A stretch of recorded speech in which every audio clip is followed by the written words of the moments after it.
And you know, here's another term out here besides put a skirt on.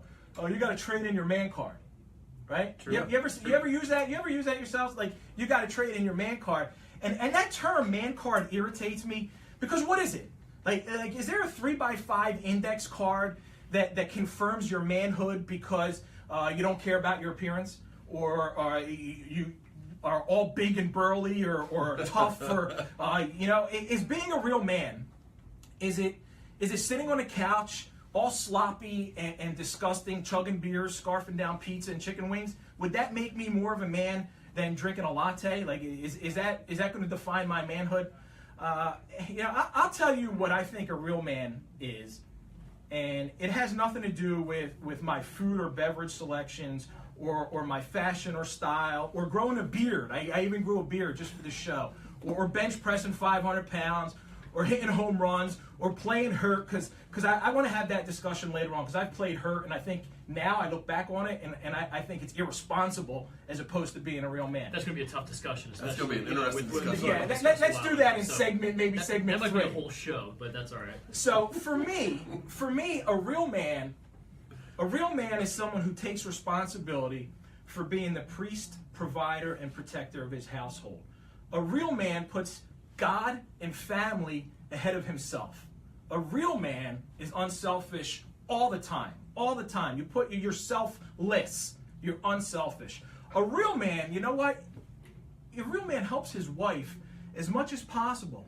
You know, you change diapers, you wash the dishes, you even run the vacuum. I love to run a vacuum. You do your own laundry. I don't want to hear, hey, do my laundry. You do your own laundry. A real man spends time with his kids instead of sitting in front of the TV all day watching sports or whatever it is you want to watch. A real man finds a way to make things work in a difficult marriage instead of walking away. And a real man sets the standard for his children and his family by living as an example of Christ. That's what a real man is. That's how I view a real man. It's got nothing to do with how you look, how you act, how you feel. That's what it's all about. That's a real man. And I put together, fellas, what you know, a real man should be defined by God's code, not the world's code. That's good. So I have a list of 10 things, and I found a Bible verse to accompany each one. And number 1, real men don't leave their wives. And in Mark 10:9 it says, therefore what God has joined together, let no one separate. Number 2, real men honor their wives as co-heirs. 1 Peter 3:7.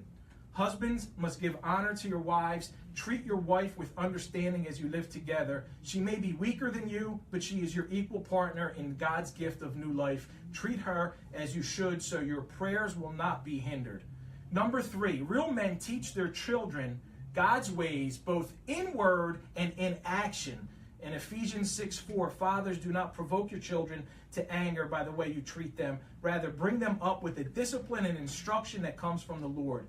Number 4, I have real men build into the lives of other men. And how often have we talked about Proverbs 27:17, right? Iron sharpens iron. Number 5, real men don't use their words to demean others. And how difficult is this for all of us? And I find it so tough in this industry, in this business, to be critical but not demeaning. And Ephesians 4:29 says, don't use foul or abusive language. Let everything you say be good and helpful, so that your words will be an encouragement to those who hear them. Number 6, I got real men don't get carried away with anger. James 1:19 and 20. You must all be quick to listen, slow to speak, and slow to get angry.